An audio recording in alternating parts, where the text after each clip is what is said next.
दोस्तों, स्वागत है आपका मेरे YouTube चैनल इंग्लिश बाबू पर। और आज मैं फिर हाजिर हूँ आपके साथ एक नई स्टोरी लेकर।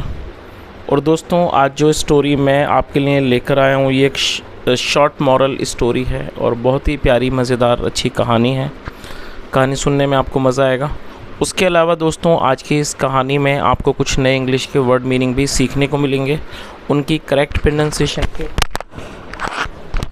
बारे में पता चलेगा। और हमेशा की तरह जो इसका ग्रामर का पार्ट है उसे डिटेल में कवर करेंगे, तो एक एक स्ट्रक्चर को आप बड़ी आसानी से सीख पाएंगे। तो चलिए दोस्तों, आज की इस कहानी को हम शुरू करते हैं और सबसे पहले कहानी का टाइटल देखते हैं। कहानी का टाइटल है द क्लेवर डोंकी। क्या अर्थ हुआ दोस्तों? क्लेवर एडजेक्टिव है जिसका मतलब होता है चालाक, चालाक गधा। तो दोस्तों, ये आज की इस कहानी का टाइटल है, शीर्षक है।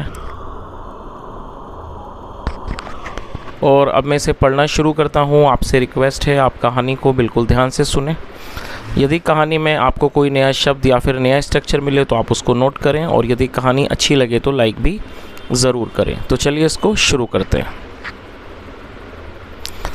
One day a hungry lion went to quench his thirst eight the river. क्या अर्थ हुआ दोस्तों? ये जो वाक्य है ये पास्ट इंडेफिनिट का अफर्मेटिव वाक्य है। और पास्ट इंडेफिनिट में जब हम कोई अफर्मेटिव का सेंटेंस बनाते हैं तो सेकंड फॉर्म का यूज़ किया जाता है। गो मतलब जाना, सेकंड फॉर्म वेंट। और दोस्तों, क्वेंच का मतलब होता है प्यास बुझाना, इसे आप नोट कर लीजिए। तो क्या अर्थ हुआ? वन डे एक दिन, आ हंग्री लॉयन एक भूखा शेर, वेंट गया, टू क्वेंच हिज थर्स्ट मतलब प्यास, अपनी प्यास बुझाने, एट द रिवर नदी पर। तो पूरी लाइन का क्या अर्थ निकला? One day a hungry lion went to quench his thirst at the river. एक दिन एक भूखा शेर अपनी प्यास बुझाने नदी पर गया। A donkey was also drinking water on the other side of the bank। दोस्तों, ये जो सेंटेंस है ये पास्ट कॉन्टीन्यूस का सेंटेंस है। पास्ट कॉन्टीन्यूस का मतलब होता है ऐसे वाक्य जहाँ वाक्यों की टेल पर रहता रहीती जैसे शब्द आते हैं। ऐसे वाक्यों में आई, ही, शी, इट और सिंगुलर में वॉज का यूज़ किया जाता है और वी, यू, दे में वर्ब का यूज़ किया जाता है। साथ में वर्ब की फोर्थ फॉर्म लगाई जाती है। तो यहाँ जो सब्जेक्ट है अ डोंकी, ये सिंगुलर नाउन है जिसके साथ वॉज का यूज़ किया गया है। अ डोंकी वॉज ऑल्सो मतलब भी, एक गधा भी, ड्रिंकिंग पी रहा था, वाटर पानी, on the other side of the bank नदी के दूसरे किनारे पर। तो पूरी लाइन का क्या अर्थ निकला? अ donkey was also drinking water on the other side of the bank. और दोस्तों, बैंक का मतलब होता है नदी का किनारा। पूरी लाइन का क्या अर्थ हुआ कि एक गधा भी नदी किनारे के दूसरे तरफ पानी पी रहा था। The lion made a plan to catch the donkey for lunch. दोस्तों, ये भी पास्ट इंडेफिनिट का वाक्य है जहाँ सेकंड फॉर्म लगाई गई है। मेक मतलब बनाना, second form made. The lion made a plan to catch the donkey for lunch. शेर ने एक योजना बनाई, टू कैच पकड़ने की, द डोंकी गधे को, फॉर लंच के लिए। पूरी लाइन का क्या अर्थ हुआ? The lion made a plan to catch the donkey for lunch. शेर ने लंच के लिए गधे को पकड़ने की योजना बनाई।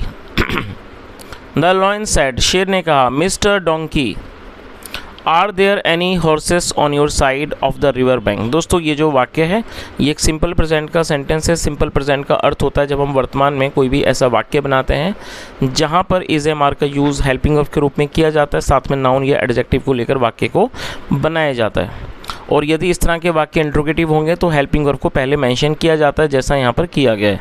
और यहाँ जो सब्जेक्ट है वो प्लूरल है, प्लूरल के साथ आर का यूज़ किया जाता है। तो क्या अर्थ हुआ? द लॉयन सेड, शेर ने कहा, मिस्टर डोंकी श्रीमान गधे, are there any horses on your side of the river bank. मतलब क्या आपकी नदी के किनारे की तरफ कोई घोड़े हैं? आई विश मेरी इच्छा है, टू हीयर सुनने की, देयर सॉन्ग उनके गीत। तो उसने क्या कहा कि मिस्टर गधे, क्या आपकी तरफ जो नदी का किनारा है वहाँ घोड़े हैं? I wish to hear their song, मेरी इच्छा है उनके गीत सुनने की। आगे देखिए,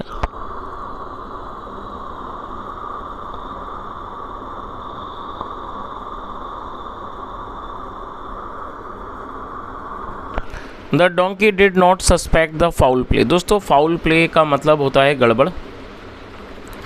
और ये जो सेंटेंस है ये पास्ट इंडेफिनिट का नेगेटिव सेंटेंस है। जब हम पास्ट इंडेफिनिट में नेगेटिव का वाक्य बनाते हैं, इसे नोट कर लीजिए, नेगेटिव में सब्जेक्ट के बाद डिड नॉट का यूज़ किया जाता है और डिड नॉट के बाद हमेशा ही वर्ब की फर्स्ट फॉर्म लगाई जाती है। सस्पेक्ट, सस्पेक्ट का मतलब होता है शक करना, संदेह करना, और ये फर्स्ट फॉर्म है, आप इसे नोट कर लीजिए। The donkey did not suspect the foul play, गधे को गड़बड़ का शक नहीं हुआ है। मतलब क्या हुआ कि the donkey did not suspect the fall play, गधे को इस गड़बड़ पर, या ये जो फॉल प्ले था, मतलब जो ये गड़बड़ थी, उस पर उसने संदेह नहीं किया। और दोस्तों यहाँ मैं आपको एक नेगेटिव का सेंटेंस देना चाहूँगा। यदि आप इस नेगेटिव के स्ट्रक्चर को समझ चुके हैं तो आप सेंटेंस को ट्रांसलेट करें और कमेंट में बताएं। सेंटेंस को नोट कर लीजिए। मैंने उसे नहीं बताया। आई रिपीट द सेंटेंस, मैंने उसे नहीं बताया। दोस्तों ये पास्ट इंडेफिनिट का नेगेटिव सेंटेंस है, आप इसको ट्रांसलेट करें और कमेंट में बताएं। आगे देखिए।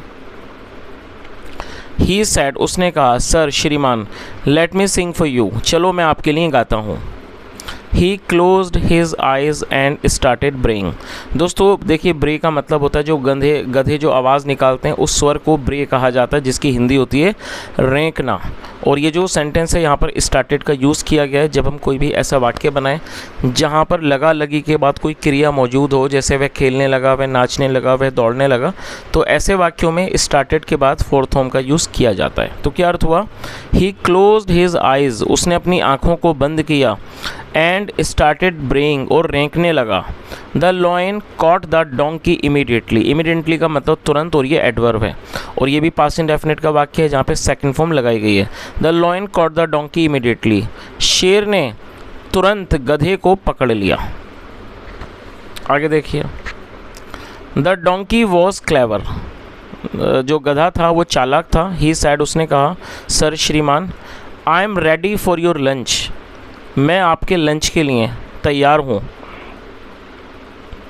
और दोस्तों ये सिंपल प्रेजेंट का सेंटेंस है जहाँ पर इज एम आर का यूज़ हेल्पिंग वर्ब के रूप में किया जाता है। तो क्या अर्थ हुआ? द डोंकी वॉज क्लेवर, जो गधा था वो चालाक था। ही सैड, उसने कहा, सर श्रीमान, I am ready for your lunch, मैं आपके लंच के लिए तैयार हूँ। बट, लेकिन, I have heard strong and powerful lions pray to God before their lunch. दोस्तों ये जो वाक्य है ये प्रेजेंट परफेक्ट का सेंटेंस है। प्रेजेंट परफेक्ट का अर्थ होता है वर्तमान में किसी क्रिया का पूरा होना, पाया जाना। आया है, गया है, लिया है, दिया है, चुका है, इस तरह के जो वाक्य शब्द हैं वो प्रेजेंट परफेक्ट के टेल पर पाए जाते हैं जहाँ क्रिया के होने का पूर्व पता चले। और ऐसे वाक्यों में हैज़ या हैव का यूज़ हेल्पिंग वर्ब के रूप में किया जाता है, साथ में थर्ड फॉर्म का भी यूज़ किया जाता है। आई, वी, यू, दे और प्लूरल में हैव का यूज़ किया जाएगा, जैसा यहाँ पर आई के साथ किया गया है। और ही, शी, इट और सिंगुलर नाउन में हैज़ का यूज़ किया जाता है और साथ में थर्ड फॉर्म लगाई जाती है। HEAR, हियर मतलब होता है सुनना, और ये थर्ड फॉर्म है। तो इस तरह से देखिए पूरी एक एक चीज़ का आपको मतलब समझ में आ जाएगा। यहाँ से देखते हैं दोबारा से।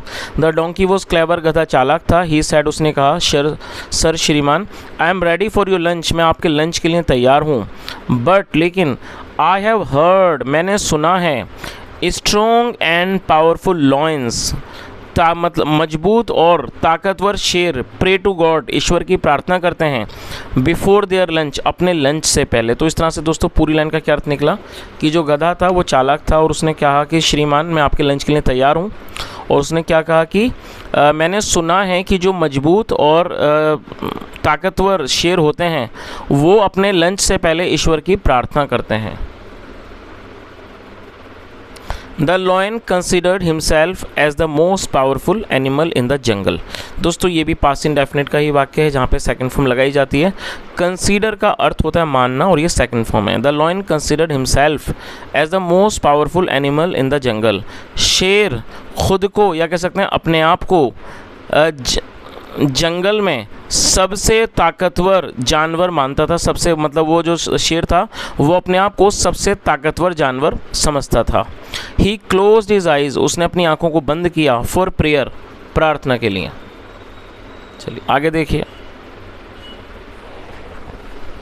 The donkey got a chance to run, और गेट का मतलब मिलना, प्राप्त होना, और ये सेकंड फॉर्म में पास्ट का ही वाक्य है।